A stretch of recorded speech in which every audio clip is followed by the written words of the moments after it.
covering the NFL Draft and national scout for Cover One, a good friend, Russell Brown. Find him on Twitter at Russ NFL Draft. Russell, my friend, down in Mobile for the Senior Bowl. How are you? How's life? How are things, partner? Anthony, I'm good, man. I'm a little choked up right now. I just watched the Tom Brady retirement speech, and I saw the tears flowing from him, and I started getting choked up a little bit. But I'm good. How are you guys? You know what? I kind of wanted to start there. No, it has nothing to do with the Senior Bowl because it's been like 800 years since he entered the league. But, just your initial reaction to Tom Brady hanging it up for real this time, he says. And after watching the video and playing it here on the air in the last segment, it feels like this is like legitimately he's done now. Yeah, that's what it feels like. I mean, I don't know what's going to happen, obviously. I'll believe it when I see it. If we start the 2023 season and he's not suited up, it's a completely different thing. But we'll kind of see how it plays out. But, yeah, it's definitely really interesting. And I think when you look at the Bucs now, a team that might have needed some offensive line help or, potentially some interior defensive line help, this is a team that's probably going to shift their focus in the first round to the quarterback position. Yeah, it's very, very interesting what they have going on there in Tampa Bay now, especially with all the dead money on the cap and how they're going to have to work around some of that. All right, let's do a little draft, man. Let's do a little Senior Bowl out here. This is it's an annual affair down there, the Reese's Senior Bowl. The director, Jim Nagy, he is a Michigan native, so we always enjoy chatting with him as well. But this is a really good opportunity for guys to be able to get out there and get a little bit more on tape, but more importantly, maybe get in front of some NFL coaches and be able to showcase their talents a little bit. Oh, absolutely. I mean, this is the biggest job interview for these guys, and it's not like, for us, Joe Schmoes, where we go to a job interview and it's like 30 minutes to an hour, and then we'll hear back from them or whatever. These guys are, they got to be on point for the entire time they're here. 16 hours within a day. I mean, it's really long days for them. Like today's media day, so they're down there and they're we're asking them a bunch of questions and they're doing their thing, and then they've got to get ready and stretched out and eat right and go to practice later today. And then when they get done with practice, they got to go do more media stuff and they got to do some film and things like that. And it's just it's never ending. So it's a great opportunity though for these guys, and the Senior Bowl has brought so many players to the NFL these last couple of years. Jim Nagy's done a phenomenal job with some of these guys. Oh, he really has, and I like the fact that the draft starts in Mobile and how they've built this up, the Reese's Senior Bowl in Mobile, Alabama. As you have gotten an opportunity to take a look at some guys, and who's really who are a couple of names that are really standing out to you that maybe you didn't have necessarily high up on your radar early on, but now all of a sudden it's like, wow, okay, I got to keep track of this guy. Yeah, well, I will start with a guy that I've kind of stamped as my guy, and I've been bragging about it all week down here at the Senior Bowl, and that's Julius Brents from Kansas State. He's a cornerback, listed at 6'3", 203, really fluid, one of those guys that can, open his hips, flips and runs with the receiver, to his left, and then all of a sudden they'll run a dig route, and he's got to break back inside, and he can easily flip his hips to the right, and he's just in their hip pocket. He's got great length. He's physical through the catch point. He had a great first day yesterday, kind of lived up to the hype that I was giving him, which is always nice because I do that sometimes and it doesn't work out for me. So it's nice when it works out. But other than that, Cam Jones, Indiana linebacker, listed at 6'1", 226, did a really good job yesterday, I thought, just showing great energy, leadership on the field. Got to talk to him a little bit about scheme and alignment yesterday and how his whole film process is. And he's watching offensive linemen with their feet and their hands, and you love seeing that stuff. And he's not really, comfortable in one certain alignment, whether it's in a 00 or in a 50. He's all over the field, and that's good to see because that's the type of player that I think the NFL is going to get when they draft him. He's going to be able to move around, and like I mentioned, 6'1", 226. He really looks the part. Get him into an NFL weight room, and I think it's going to really change for him. Russell, are we seeing maybe?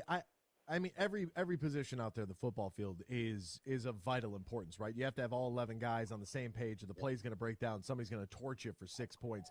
But are we seeing maybe more of a premium sort of develop here at the cornerback or in the secondary because of the way that offenses have shifted to the pass game? Are you starting to see? Do you feel like the level of talent has increased at that position? It absolutely has. I mean, we're getting a lot of former receivers converting over to the position.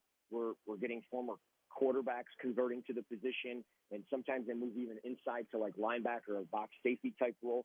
So we're seeing guys move around a lot. You have to be versatile in this league. You have to be athletic. You have to be smart. You have to be versatile. And that's what I think, a lot of the guys that we're seeing down here, that's what they provide for a defense that's, trying to maybe revamp a little bit or get a little bit younger, get a little bit faster.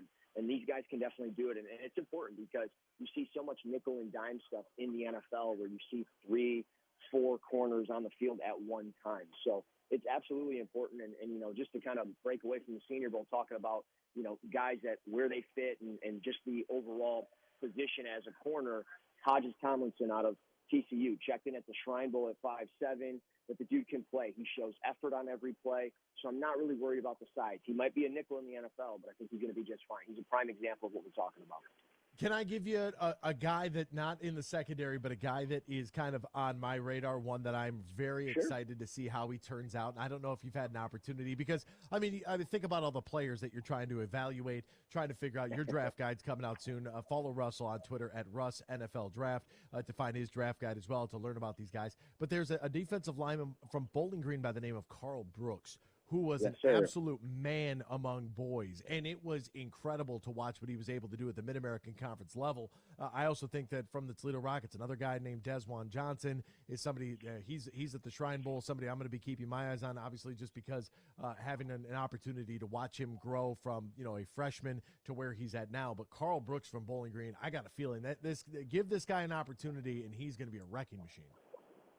Bellino, absolutely, man. I love a little action as well. So he was on my flight actually down here, and I don't know how he got on the plane. He's so massive. He's so wide.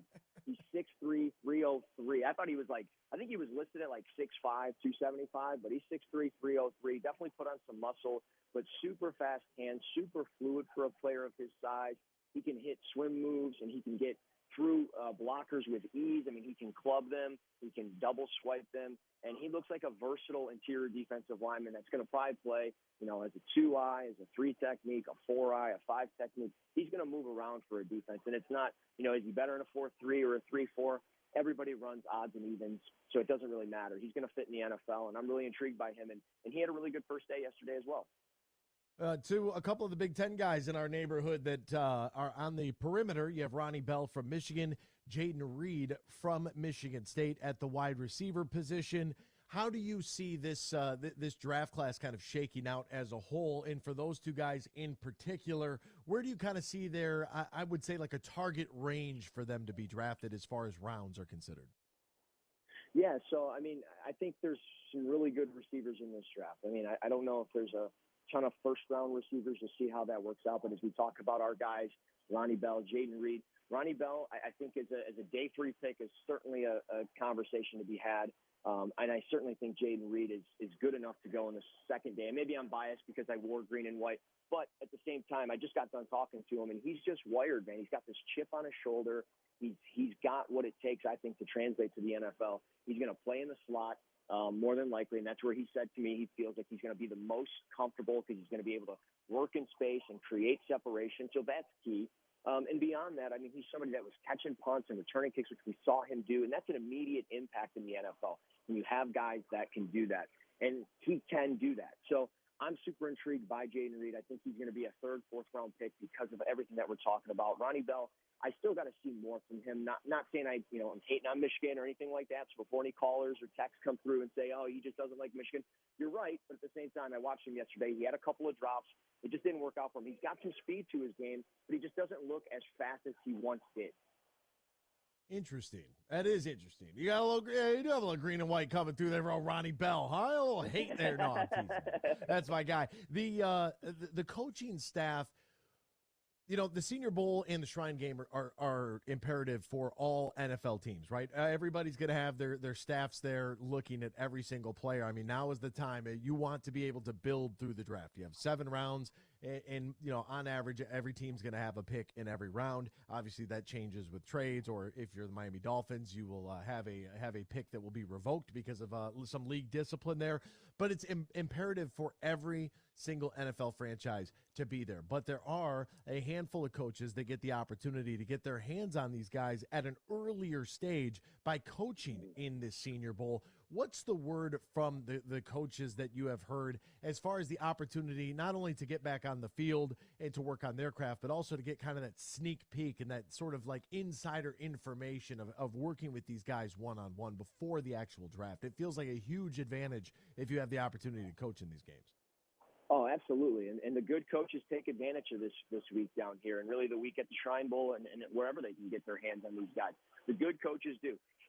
We can go back to the days of the Lions when Matt Patricia was down here, and he didn't seem like he liked a single one of his guys and didn't take one of his guys. But yesterday I'm standing on the field next to Brian Flores, the defensive coordinator of the Steelers, listening to him and his guys talking about, Derek Hall and the speed to power that he brings to the table and all those types of things. Then you're watching Mike Tomlin. Mike Tomlin's basically in the offensive line and defensive line drills. And it's just like, for me, it's a realization that, hey, like, it's cool to see a coach and all that stuff that's in the NFL, but they're just dudes like us, man. They're watching football, and they take advantage of this because it's crucial. I mean, you get to see how these guys are wired, how they take either plays off, or what do they do in between plays? Are they rallying the guys? Are they being coachable? Like Sidney Brown out of Illinois was super coachable yesterday, also super yoked up at 6 foot, 213. I mean, he is solid as a rock. He looked like he was chiseled out of rock. But that said, yeah, these guys take advantage of it. They love it. And if coaches and staffs aren't taking Senior Bowl players and Shrine Bowl players, I really have to wonder about their process, because you really do get that firsthand look. In the recent Senior Bowl, coming off consecutive record-breaking drafts with 106 players selected in each of the past 2 years, which represented over 40% of the entire past 2 draft classes. So there is a ton of value. Is there concern amongst the players because, hey, look, we are going to play in a football game, which means there is going to be, we're going to be practicing. There are going to be maybe some opportunities for something unfortunate to happen as far as injury is concerned. And this is, this is for guys that are of age to be drafted, right? I mean, these are for the seniors, and it is kind of like that last ditch effort. If you didn't go, if you're not a highly touted first round selection, maybe you don't play in these games, but for everybody else, this is a monumental process for them. Is there a fear or level of concern with the players? Yeah, I mean, I think at times there are. You look at a guy like Kenny McIntosh yesterday. He had kind of an awkward landing. And he ended up being out for the rest of the day. I haven't heard like an update on if he'll be, doing anything today. And certainly these guys, they have to have that in the back of their minds of, potential injuries and things like that. But at the same time, like I said, it's a job interview for these guys, 16 hours a day while we're down here. And this gives them that opportunity. So whether they've been injured before or potentially get injured down here, it's just part of the process. And they understand that they could run a 40 time at the combine and come up with a bad hamstring or something like that, or a bad groin. If I'm not mistaken, Alabama's the number 1 represented school, right? I mean, they got the most guys there, I think. Yeah, I believe so.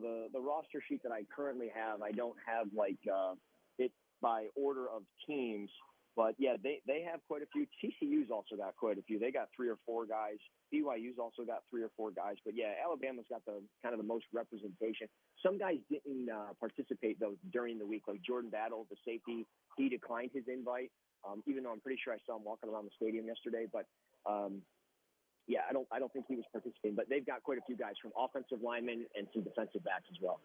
There are a couple of names at the top of the draft Lions fans have some interest in, guys like Bryce Young, C.J. Stroud. I am not in the take a quarterback early in this draft, whether at 6 or 18, because I feel like Jared Goff played well enough that we can kind of temper that expectation of quote-unquote quarterback of the future, and we could look forward to bolstering up the rest of the roster. But I wouldn't be opposed to them maybe taking a guy a little bit later on and, being able to redshirt that young fella, develop him, and then when it's time, pass the torch. Do you see a guy like Max Duggan or a guy like Hendon Hooker? Do you feel that guys like that might be good fits for the Detroit Lions a little bit later on in this draft?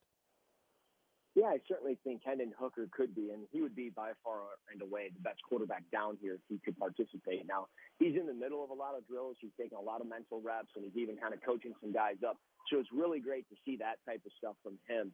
And I know there was kind of a viral picture that happened yesterday. One of the Lions coaches was talking to him, but it wasn't a Lions offensive coach, at least not from the quarterback side of things. So I wouldn't buy too much into that. And again, all these teams, they do the research and talk to all these guys. So it doesn't matter what picture you really see, but it is interesting sometimes. But that said, yeah, I'm on board with Hendon Hooker. I would be okay with it. I still think he's probably a day 2 pick, and I would be willing to take that day 2 pick and turn it into a player like that, because you can have him sit, and he reminds me a lot of like a Jacoby Brissett, and he might be even a touch better than Jacoby. So we'll see how that translates. And yeah, absolutely with Max Duggan as well. I like that kid a lot.